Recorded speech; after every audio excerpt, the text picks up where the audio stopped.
Action. My name is Cormoran Strike, private investigator. I'm Robin Ellicott. I'm the new temp. How can I help you, John?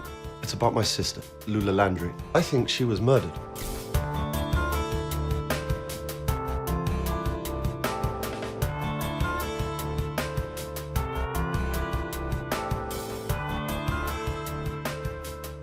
I had thought about writing crime for years. Before I wrote Cuckoo's Calling, I wanted to go back to the beginning. I just wanted it to be about the writing. I had this dream that I might be able to get maybe 3 books out under the pseudonym before anyone realised it was me. The pseudonym was just a way of disconnecting myself from all of the baggage that comes with being me. Cormoran Strike?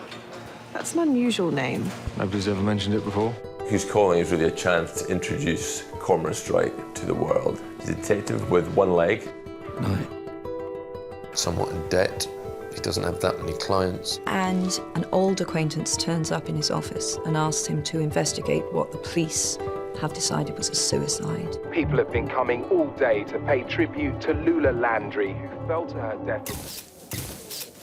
And at the same time, he has a new assistant, Robin Ellicott, and Cuckoo really finds these two characters coming together. Robin trying to discover her love for detecting, and us learning about Cormoran and his skills. This is a car registration in its normal location.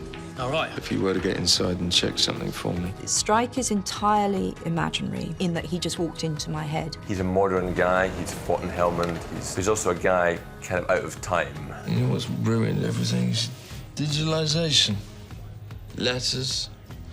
Gone. What happened to love letters? Digitalisation. That's what I said.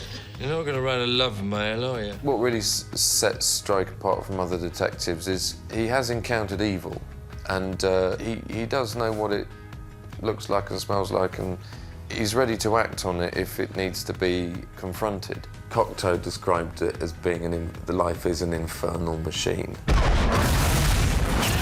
I think when Robin arrived, Strike is a little bit of surprise and a bit of a sense of there's something different here, and she is the bright light, she's the new thing that comes in. Robin is the most purely lovable character I've ever written. You know, she starts as a temporary secretary, and then by the end of book 3, she's business partner, and she's kind of learning on the job. And she's very practical, and she's very passionate, and she's very grounded. And Lula Landry came in here a lot, didn't she? Vashti was like always in her lists, like the top 10 things to do in London. The world of the Cuckoo's Calling just came to life on London streets as we were filming. I really enjoy the fact that these books are grounded in the real world. And action. And I was sent to an office in Denmark Street years ago, and I was only there a week. And I loosely based Strike's offices on that place where I temped, yeah.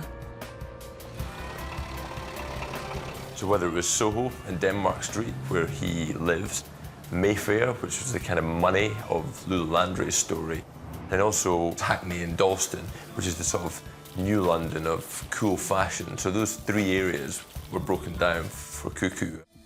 Excuse me? Yeah, we're going with the feathers. We're doing the Milan shoot. We enjoy those characters who feel a bit like ourselves, whose lives are a bit like our own. They don't quite work properly.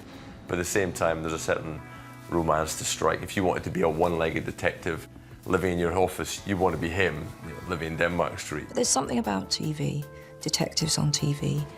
They just work. It was you. You killed Lula.